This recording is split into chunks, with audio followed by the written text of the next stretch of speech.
Auge y caída de Agustín de Iturbide y el Imperio Mexicano.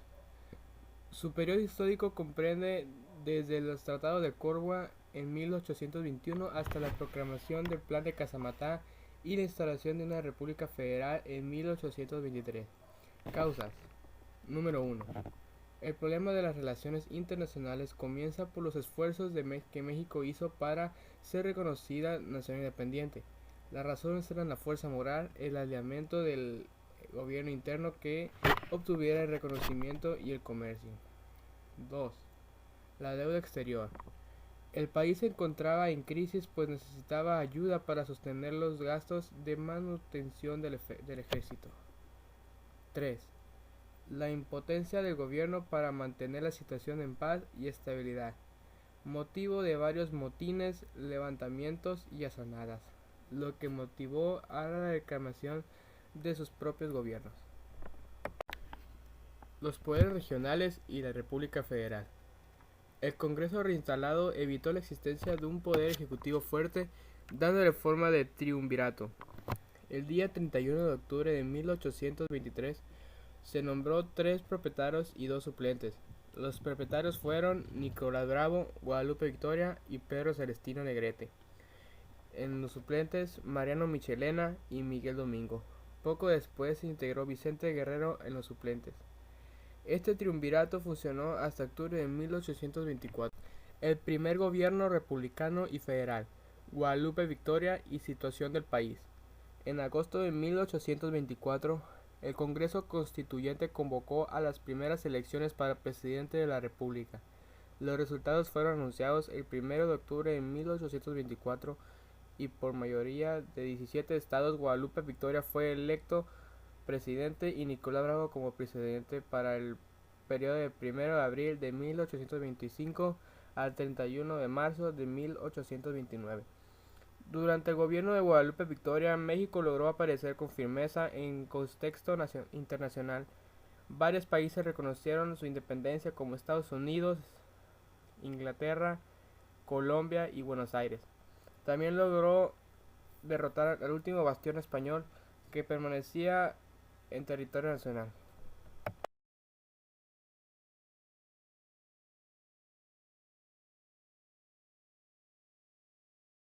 Antecedentes. Agustín Iturbide se dedicó a construir al país como República Federal. Causas. ¿Por qué pasó? No todos en el país estaban de acuerdo con la decisión de convertir a México en una república federal. Consecuencias: enfrentamientos armados. Acontecimientos: crisis del sistema federalista, conflicto con Texas, conflicto con Francia, conflictos centralistas, federalistas.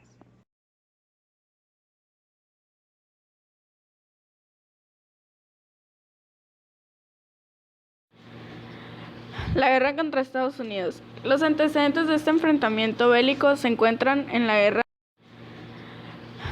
contra Estados Unidos. Los antecedentes de este enfrentamiento bélico se encuentran en la Guerra de Independencia de Texas.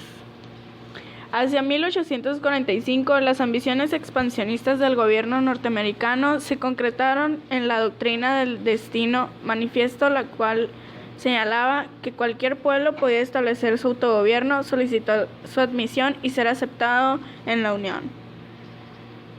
Con base a esta doctrina, el presidente norteamericano James Polk promovió la anexión de Texas, la separación de California y envió un comisionado a la Ciudad de México para proponer la compra de los territorios mexicanos que se encontraban entre Texas y la costa del Pacífico.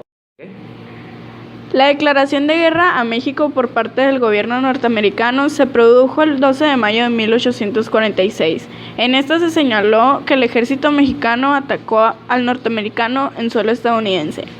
Para cuando se hizo esta declaración, ya el ejército americano, dirigido por el general Taylor, estaba avanzando hacia Monterrey.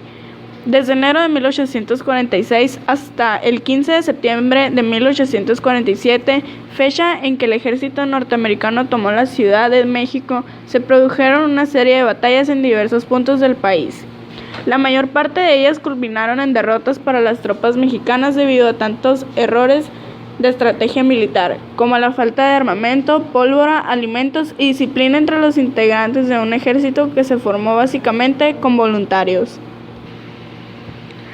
Con la mayor parte del territorio en el poder del ejército estadounidense, el gobierno mexicano se trasladó a la ciudad de Querétaro. Antonio López de Santana renunció a la presidencia de la República y fue sustituido, como lo establecía la Constitución.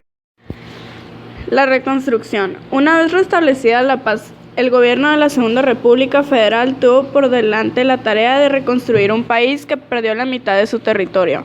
Con las arcas nacionales vacías y sobre todo con un pesimismo generalizado en el ámbito político, mismo que no tardó en materializarse en brotes de oposición al federalismo al que se culpó de la derrota ante Estados Unidos, entre otras cosas, porque la autonomía de los estados permitió que estos decidieran cuál sería su postura ante la guerra, lo que hizo que algunos declararan su neutralidad, lo que implicó negar recursos materiales y humanos al gobierno federal para la defensa del país.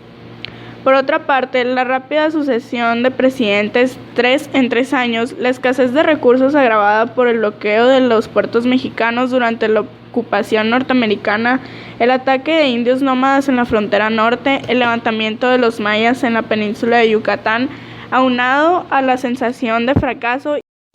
En términos generales, lo que Lucas Alamán le propuso a Santana fue el establecimiento de un nuevo sistema centralista, encabezado por un solo hombre que tuviera en sus manos el control de lo que sucedía en el país.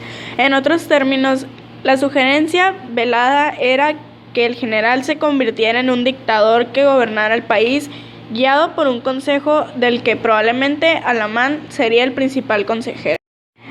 La última presidencia de Antonio López de Santana, la Revolución de Ayutla y la Guerra de Reforma.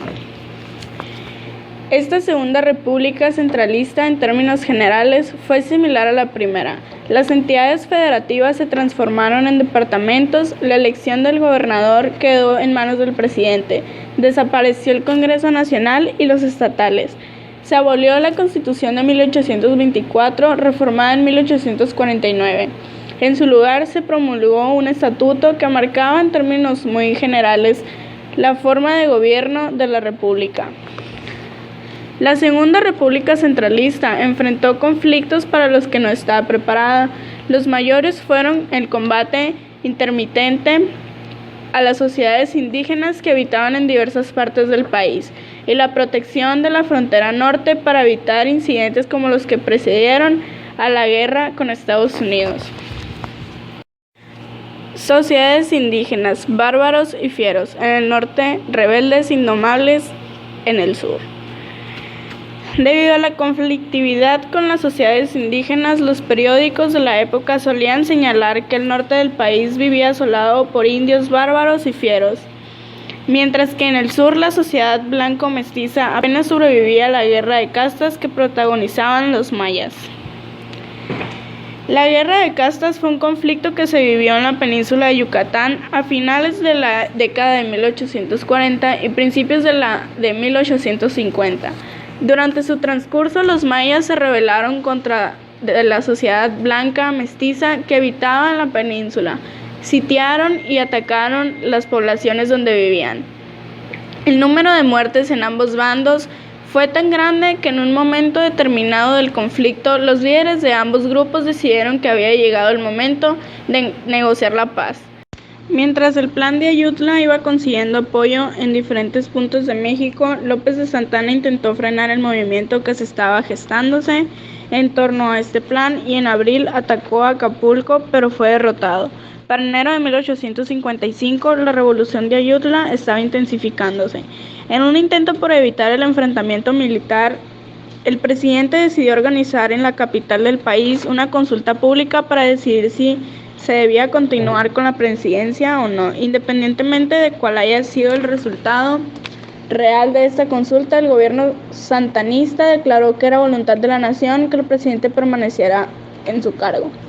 Para agosto de 1850, La promulgación de la Constitución de 1857 estableció medidas inéditas hasta ese momento en la República Mexicana, entre ellas la separación de Iglesia y Estado, es decir, de ese momento en adelante se prohibió a la Iglesia intervenir en cuestiones políticas. Asimismo, quedó prohibido que los sacerdotes ocuparan cargos públicos y ejercieran el derecho de voto.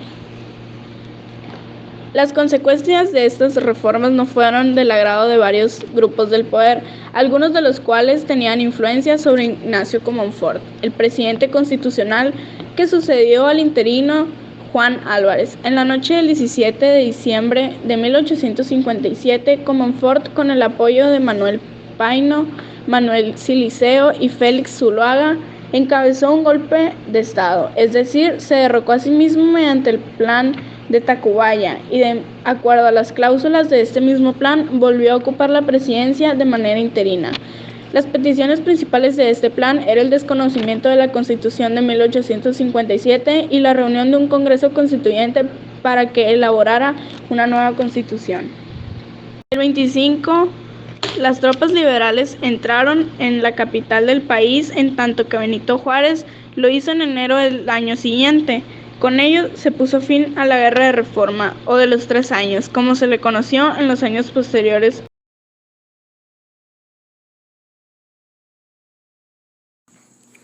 Benito Juárez y la suspensión del pago a la deuda externa. La derrota de los conservadores en la Guerra de Reforma tuvo varias consecuencias en el terreno sociopolítico. Implicó el triunfo de ideas liberales como el desmantelamiento de la propiedad comunal de la tierra, la restricción de la participación de la Iglesia al ámbito estrictamente espiritual y la llegada al poder de un grupo de personajes cuya ideología se identificaba con la liberal republicana. La Convención de Londres, la Alianza Tripartita y los Acuerdos de la Soledad.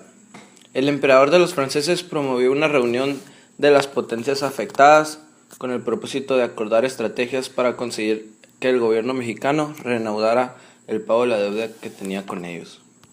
La primera y segunda batalla de Puebla.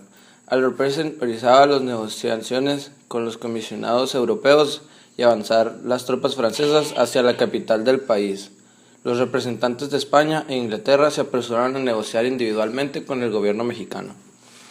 El 5 de mayo de 1862, el ejército mexicano y francés se enfrentaron en la ciudad de Puebla. En esta ocasión la victoria fue para los mexicanos, que lograron frenar momentáneamente el avance de los franceses hacia la Ciudad de México.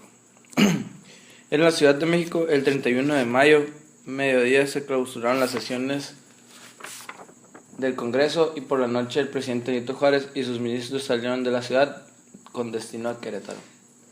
El Segundo Imperio. Mientras en México se desarrollaba la intervención francesa, en Europa se llevaban a cabo una serie de negociaciones encabezadas por los Emiratos Mexicanos y Napoleón III, para buscar un príncipe que aceptara gobernar a México, como un emperador. La situación sociopolítica de México, 1867-1876. Con el fusilamiento de Maximiliano terminó la etapa del Segundo Imperio e inició otra que se conoce como República Restaurada. Este periodo, lo mismo que el siguió a la Guerra de Reforma, fue un lapso de reconstrucción en todo sentido. El gobierno de Lerdo de Tejada. A diferencia del de Benito Juárez, el gobierno de Sebastián Lerdo de Tejada se caracterizó por reformas de tipo jurídico. Un ejemplo es que elevó el rango constitucional de las leyes de reforma. Se aseguró de que la separación entre Estado e Iglesia se hiciera efectiva. Porfirio Díaz y el Plan de la Noria. Porfirio Díaz fue un militar oaxaqueño que se destacó en la lucha contra el Segundo Imperio. Participó en la batalla de Puebla de Mayo, el 5 de mayo de 1862. Fue tomado como prisionero durante la segunda batalla y escapó y regresó a Oaxaca, donde encabezó las tropas republicanas.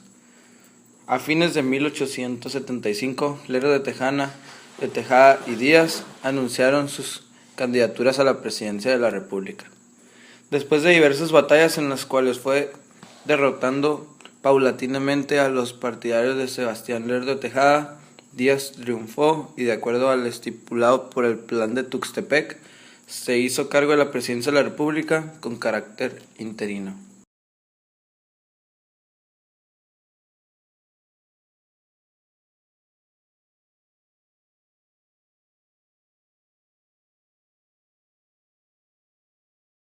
Antecedentes. El país estaba en total crisis tras los muchos anteriores enfrentamientos que habían ocurrido. De acuerdo al plan de Tuxtepec, Díaz quedó en la presidencia. Causas. Tras la muerte de Benito, Lerdo de Tejada queda en el poder. Díaz inicia campaña en contra del presidente, pero pronto fueron callados. Esto provoca que Díaz y sus partidarios proclamen el plan de Tuxtepec. Consecuencias. Economía más alta, inician inversiones de extranjeros en México, llega el ferrocarril y el telégrafo. Comunicación de estados con presidente, gobierno y ejércitos más fuertes. Acontecimiento. Mayor calidad de vida para los mexicanos y el país comienza a estabilizarse tanto en el factor político, social y económico.